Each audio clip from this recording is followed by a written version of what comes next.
Breaking news రాష్ట్ర వ్యాప్తంగా సంచలనం సృష్టించిన సృష్టి ఫెర్టిలిటీ సెంటర్ కేసు దర్యాప్తులో పోలీసులు దూకుడు పెంచారు. సృష్టి టెస్ట్ ట్యూబ్ బేబీ సెంటర్ కేసులో పోలీసుల దర్యాప్తు కొనసాగుతుంది. ఇదే కేసులో A1 నమ్రత, A2 జయంత్లను వారం పాటు కస్టడీకి కోరుతూ పోలీసులు పిటిషన్ దాఖలు చేశారు. సృష్టి ఫెర్టిలిటీ ముసుగులో ఎంతమందిని మోసం చేశారన్న దానిపై పోలీసులు దర్యాప్తు చేపడుతున్నారు.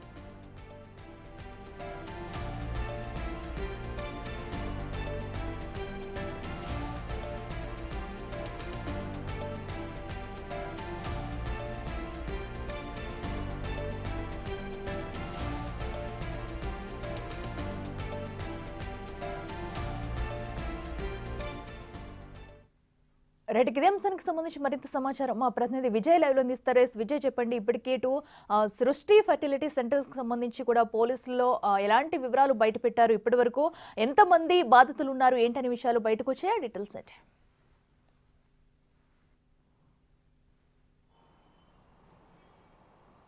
అఖిల, అయితే ఈ సృష్టి అక్రమాలపైన నార్త్ జోన్ పోలీసులు అయితే లోతుగా కూడా దర్యాప్తును అయితే జరుపుతా ఉన్నారు. ఇప్పటికే 7 రోజుల కస్టోడియల్ ఎంక్వైరీ కోసం కోర్టులో పిటిషన్ దాఖలు చేయగా కోర్టు కూడా యాక్సెప్ట్ చేసినట్టుగా తెలుస్తోంది. ప్రస్తుతం మనం ఈ యొక్క సృష్టి టెస్ట్ ట్యూబ్ బేబీ సెంటర్ వద్ద అయితే ఉన్నాం. దీన్ని పూర్తిగా కూడా మూసివేసినట్టుగా కూడా తెలుస్తోంది. అయితే ఇందులో పూర్తిగా సుమారుగా 270 మందికి సంబంధించినటువంటి ఆ ఫైల్స్ని కూడా మొత్తం ఈ అటు అక్కడ కొండాపూర్లో ఉన్నటువంటి బ్రాంచ్, అలాగే కూకట్పల్లిలో ఉన్నటువంటి బ్రాంచ్, ఇక్కడ ఉన్నటువంటి సికింద్రాబాద్లో ఉన్నటువంటి బ్రాంచ్తో సహా 3 బ్రాంచుల్లో సుమారుగా 270కి పైగా కూడా పూర్తిగా ఆ ఫైళ్ళని స్వాధీనం చేసుకున్నట్టుగా తెలుస్తోంది. ఇందులో 227 మందికి సంబంధించినటువంటి రికార్డులను కూడా పూర్తిగా పోలీసులు అయితే స్వాధీనం చేసుకున్నారు. వీటిని ఇప్పటికే విశ్లేషిస్తూ ఉన్నారు. నేర తీవ్రతను కూడా గుర్తించేందుకు ప్రయత్నిస్తూ ఉన్నారు. అయితే అసలు సృష్టి సెంటర్ వ్యవహారంలో వెలుగులోకి వచ్చినటువంటి రికార్డులకు సంబంధించినటువంటి వాళ్ళు తమ ఫోన్లని పూర్తిగా స్విచ్ ఆఫ్ చేసుకున్నట్లుగా కూడా పోలీసులు అయితే చెప్తా ఉన్నారు. ఇక నమ్రత సహా అరెస్ట్ అయినటువంటి 8 మందిని కోర్టు అయితే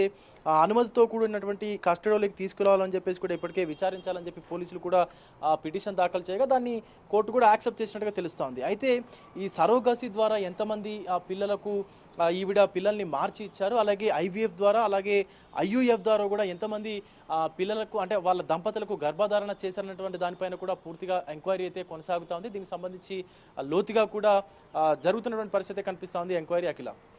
రైట్ విజయ్, థ్యాంక్ యూ.